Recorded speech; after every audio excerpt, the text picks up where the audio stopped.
अस्सलामुअलैकुम वरहमतुल्लाहि वबरकातुहू। रमज़ान मुबारक की अल्हम्दुलिल्लाह आज दूसरी अफ्तारी है और इस सिलसिले के अंदर सोचा क्यों ना जुम्मा है, क्यों ना नए अंदाज से अफ्तारी की जाए।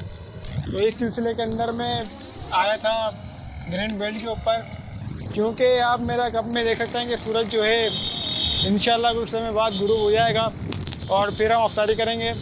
साथ ही इस हवाले से आपको हैदराबाद वालों की तैयारी दिखानी थी कि हैदराबाद वाले किस तरीके से अफ्तारी करवाते हैं। तो आइए, अल्हम्दुलिल्लाह बिस्मिल्लाहिर्रहमानिर्रहीम, अल्हम्दुलिल्लाह दूसरी अफ्तारी की तैयारी ज़ोरों शोरों से जारी है और इंशाअल्लाह चंद लम्हे बाद जो है सूरज गुरूब हो जाएगा। तो हम बात करेंगे इस अफ्तार के मुंतज़िमीन से। जनाब अस्सलाम वालेकुम। वालेकुम अस्सलाम जी भाई। जनाब इस अफ्तारी के हवाले से हमें थोड़ा अपडेट करें कि ये अफ्तारी कराने का आइडिया आपको कैसे आया और इस यानी कि इस लोकेशन पे कैसे है? ये यहाँ पे 4 साल से अफ्तारी चल रही है। पहले भी हमारे बड़े भाइयों ने करवाया, हम करवा रहे हैं। अल्लाह के नबी के टाइम से चलता हुआ आ रहा है। जिसने रोज़ेदार को रोज़ा खुलवाया उसका भी उसके बराबर का सवाब है।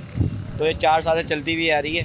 तो ये हमारा ये लोकेशन है, मुस्लिम यूथ लीग हैदराबाद इसमें अफ्तार करवा रहा है। अच्छा, लोगों के हिसाब से सराहा गया है यानी कि जी जी बिल्कुल बिल्कुल। आप देख सकते हैं नौजवान हमारे बीच में कितने मौजूद हैं।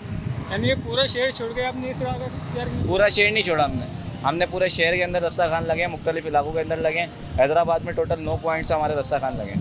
अच्छा, अगर हम बात करें कि नौजवानों की है, महज नौजवान आपस में कंट्रीब्यूशन करके ये काम कर रहे हैं या फिर बाहर यानी कि ये नौजवान आपस में कंट्रीब्यूशन करके काम कर रहे हैं। चलें ठीक है, बहुत बहुत शुक्रिया जनाब का।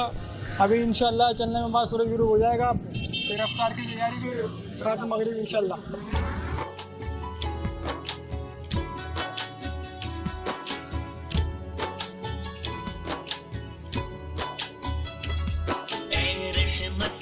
अज़ीम के मेहमान अस्सलाम, ए रहमते अज़ीम के मेहमान अस्सलाम।